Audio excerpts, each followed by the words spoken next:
बकरीद से पहले का जो दिन है, बकरीद से एक दिन पहले का, चूंकि बकरीद हम सब 10वीं ज़िलहिज्जा को करते हैं और 9वीं जो ज़िलहिज्जा की तारीख है वो 9वीं ज़िलहिज्जा की तारीख निहायत ही अजीम तारीख है, बरकत वाली तारीख है। यूं कहिए कि वो बड़ा दिन है एक तरह से, लेकिन चूंकि लोग उसको नहीं जानते हैं तो नजरअंदाज करते हैं। लोग अगर उसको जान लें, उसके बारे में कुछ पढ़ लें, उसके बारे में वाकिफ हो जाएं, तो मुझे उम्मीद है कि फिर उसको नजरअंदाज नहीं करेंगे, फिर उसको इग्नोर करके नहीं गुजारेंगे, फिर उस दिन जरूर कुछ अच्छा काम करेंगे। मैं आपके बीच में कुछ चीजें रखने की कोशिश करता हूं और मैं आप लोगों को ये पैगाम देता हूं कि ये आप खुद भी सुने और दूसरों तक पहुंचाएं। सबसे पहले तो ये जानना चाहिए आपको कि बकरीद से एक दिन पहले का जो दिन है उस दिन को आरफा का दिन कहा जाता है। हदीस पाक में उसको यौम आरफा के नाम से बताया गया है और यौम आरफा के बारे में नबी करीम सल्लल्लाहु अलैहि वसल्लम की हदीस है, मुस्लिम शरीफ की हदीस है। मेरे आका सल्लल्लाहु अलैहि वसल्लम ने इरशाद फरमाया कि अल्लाह ताला सबसे ज्यादा जहन्नमियों को जो आजाद फरमाता है जिस दिन, वो दिन कोई और नहीं, वो आरफा का दिन है। जिस दिन हम और आप ऐसे ही गुजारते हैं, सोचते हैं कि कल बकरीद है, कल सब कुछ करना है, इबादत कल करना है, नमाज कल पढ़नी है, कुर्बानी कल करनी है, लेकिन उससे पहले वाले दिन की फजीलत को इग्नोर कर देते हैं, भूल जाते हैं। मेरे करीम आका सल्लल्लाहु अलैहि वसल्लम ने इरशाद फरमाया कि सबसे ज्यादा अल्लाह ताला जहन्नमियों को जिस दिन आजाद फरमाता है वो 9वीं ज़िलहिज्जा का दिन है, वो आरफा का दिन है। इसलिए हमें और आपको आरफा के दिन अपनी आजादी की फिक्र करनी चाहिए, जहन्नम से निकलने वाले काम करने चाहिए, क्योंकि सबसे ज्यादा अल्लाह ताला जहन्नमियों को जहन्नम से निजात देता है। वो दिन कोई और नहीं, वो दिन आरफा का दिन होता है। पहली चीज आपने ये सुन ली। दूसरी चीज अरफा के दिन के बारे में ये भी याद रखिए, एक रिवायत में अरफा का दिन साल में सबसे अजीम दिन बताया गया, सबसे ज्यादा फजीलत वाला दिन बताया गया। इसीलिए बाज मुहद्दिसीन और मुफस्सिरीन ये बयान करते हैं कि जिस तरह से रातों में सबसे अजीम रात, सबसे बरकत वाली रात वो लैलतुल कद्र है, जिसके बारे में अल्लाह ने इरशाद फरमाया लैलतुल कद्री खैरुम मिन अल्फ शहर। एक रात है लैलतुल कद्र और वो 1000 महीनों से अफजल है। मुहद्दिसीन बयान फरमाते हैं कि जिस तरह से लैलतुल कद्र वो रातों में सबसे अजीम रात है, सबसे बड़ी रात है, वैसे ही दिनों में अगर देखें तो सबसे महान दिन कोई है तो वो अरफा का दिन है। क्योंकि हमारे आका सल्लल्लाहु अलैहि वसल्लम की हदीस है कि दिनों में सबसे ज्यादा फजीलत वाला दिन है तो वो अरफा का दिन है। एक रिवायत की बुनियाद पर मैं ये बता रहा हूं, बाकी और भी दिनों की फजीलत के ताल्लुक से ऐसी हदीसें हैं, लेकिन यह है कि ये आपको नोट करके रखना है कि यह अरफा का दिन निहायत ही अजीम दिन है। अब सवाल पैदा होता है कि ये अरफा का दिन तो बड़ा दिन है, अरफा का दिन तो महान दिन है, लेकिन हमें और आपको इस दिन क्या करना है? हमें और आपको इस महान दिन और इस बड़े दिन का फायदा उठाना है, इस अजीम और बाबरकत दिन का फायदा उठाना है। वो फायदा कैसे उठाना है?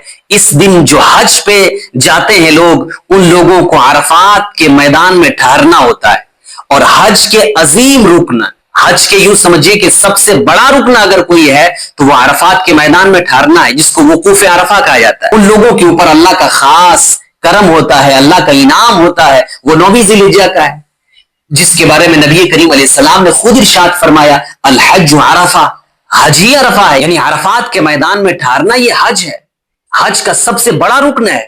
तो हाजी जो हज पे गए हैं उनके लिए तो ये बड़ा रुकन है, उनके लिए ये बड़ा अजीम काम है, उनके लिए अल्लाह ताला की नेमतें हैं, इनाम है। लेकिन जो हज पे नहीं गए उनके लिए ये आप बात याद रखें, जो हज पे गए उनको रोजा नहीं रखना है, जो हज पे नहीं गए हैं उनके लिए खास अल्लाह ताला का इनाम ये है कि उनको रोजा रखना है। आज के दिन यानी अरफा के दिन, 9वीं ज़िलहिज्जा के दिन उनको रोजा रखना है। और रोजा रखने के बारे में नबी करीम सल्लल्लाहु अलैहि वसल्लम ने इरशाद फरमाया युकफ्फिरु सनतल मादिया वल बाकिया, ये एक रोजा है लेकिन ये 2 सालों के गुनाहों का कफारा बनता है। एक रोजा अरफा के दिन का रोजा है, आपने रख लिया एक रोजा, इस एक रोजे की वजह से जो आपके पिछले साल के गुनाह है अल्लाह ताला उसको भी माफ फरमा देता है, जो आने वाला साल है उसमें जो आपकी खताएं होने वाली हैं उसको भी अल्लाह ताला माफ फरमा देता है।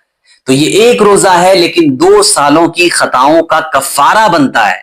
इसलिए हमें और आपको तो इग्नोर नहीं करना है, हमें और आपको लापरवाही में नहीं गुजारना है, ये सोचकर नहीं गुजारना है कि कल बकरीद है, कल इबादत होगी, कल नमाज पढ़ेंगे, कल कुर्बानी होगी। नहीं, ارے اس سے پہلے یہ انعام کا دن ہے, اس دن تو اللہ تعالیٰ کے انعام لینے کے اپنے آپ کو مستحق بنا لے. تو یہ دن جو 9ویں ذی الحجہ کا دن جو آنے والا ہے, اس دن میں آپ کو روزہ رکھنا ہے. اور دوسری حدیث میں تو حضور نے کھلے طور پر ارشاد فرمایا سنتین متتابعین, لگاتار 2 سالوں کے گناہوں کا کفارہ بنتا ہے. اور ایک اور حدیث اگر آپ سنیں گے تو یقیناً میں آپ جھوم پڑیں گے. نبی کریم صلی اللہ علیہ وسلم کی حدیث ہے سیام یوم عرفہ کا سیام الف یوم. نبی کریم صلی اللہ علیہ وسلم ارشاد فرماتے ہیں کہ عرفہ کے دن کا روزہ وہ 1000 دنوں کے روزوں کی طرح ہے. ایک روزہ آپ رکھیں گے لیکن 1000 دنوں کے روزوں کا آپ کا ثواب ملے گا. پھر بتائیں کہ کون ایسا مسلمان ہوگا جو 1000 دنوں کے روزے کا ثواب نہ پائے. اس لیے میں نے آپ کو بتایا کہ جس طرح سے راتوں میں, ایک روایت کے مطابق ہے, جس طرح سے راتوں میں لیلۃ القدر سب سے عظیم رات ہے, متفق ہے, اسی طرح سے علماء بیان فرماتے ہیں کہ دنوں میں سب سے بڑا دن, عظیم دن ہے تو وہ عرفہ کا دن ہے. ہمیں اور آپ کو اس دن کو فراموش نہیں کرنا ہے. اور ایک بڑی انٹرسٹنگ چیز میں بتاؤں, بڑی انٹرسٹنگ چیز, یہ جو عرفہ کا دن ہے, یہ دن ہم لوگوں کے لیے کتنا مہان دن ہے, کتنا بڑا دن ہے, اس کا اندازہ لگائیں آپ. دین اسلام کی شروعات ہوئی حضرت آدم علیہ السلام سے. پہلا پیغمبر, پہلا نبی جو انسانوں کی طرف آئے وہ حضرت آدم علیہ السلام ہے. پہلا نبی اللہ کی طرف سے بنائے گئے. دین اسلام کی شروعات حضرت آدم سے ہوئی. اسلام کی شروعات محمد عربی صلی اللہ علیہ وسلم سے نہیں ہوئی. دین اسلام کی شروعات حضرت آدم علیہ السلام سے ہوئی. شروعات آدم سے ہوئی, اس کے بعد آتے گئے شیس آئے, ادریس آئے, موسیٰ آئے, عیسیٰ آئے, کم و بیش 1,24,000 یا 2,24,000 انبیاء کرام آتے رہے. وہ دین اسلام سب لے کر آتے رہے. وہی دین, ایک ہی دین جو حضرت آدم علیہ السلام سے شروع ہوا, چلتا رہا. ہاں, سب کی شریعت الگ الگ تھی. موسیٰ علیہ السلام کی شریعت الگ تھی, عیسیٰ علیہ السلام کی شریعت الگ تھی, اور دوسرے پیغمبروں کی شریعت الگ الگ تھی, لیکن دین سب کا ایک تھا. وہ دین جو حضرت آدم علیہ السلام سے شروع ہوا اور چلتا رہا, آ کے مکمل ہوا نبی کریم علیہ السلام کے اوپر. دین مکمل ہو گیا. اور دین, یہ جو مذہب اسلام ہے جو مکمل ہوا, وہ کون سا دن تھا؟ وہ دن عرفہ کا دن تھا. وہ یہی 9ویں ذی الحجہ کا دن تھا جس دن ہمیں اور آپ کو روزہ رکھنا ہے. وہ دن اللہ تعالیٰ نے اپنے دین کو مکمل کر دیا اور کہا الیوم اکملت لکم دینکم واتممت علیکم نعمتی ورضیت لکم الاسلام دینا. اللہ نے ارشاد فرمایا کہ اے لوگو, آج تمہارا دین مکمل ہو گیا. جو میری نعمتیں تھی وہ سب کی سب مکمل ہو گئی, تم نعمتوں سے مکمل ہو گئے. اللہ تعالیٰ نے جو قرآن میں ارشاد فرمایا کہ آج دین مکمل ہو گیا, وہ دین, دین اسلام جو مکمل ہوا, وہ کون سا دن تھا؟ وہ عرفہ کا دن تھا, وہی 9ویں ذی الحجہ کا دن تھا.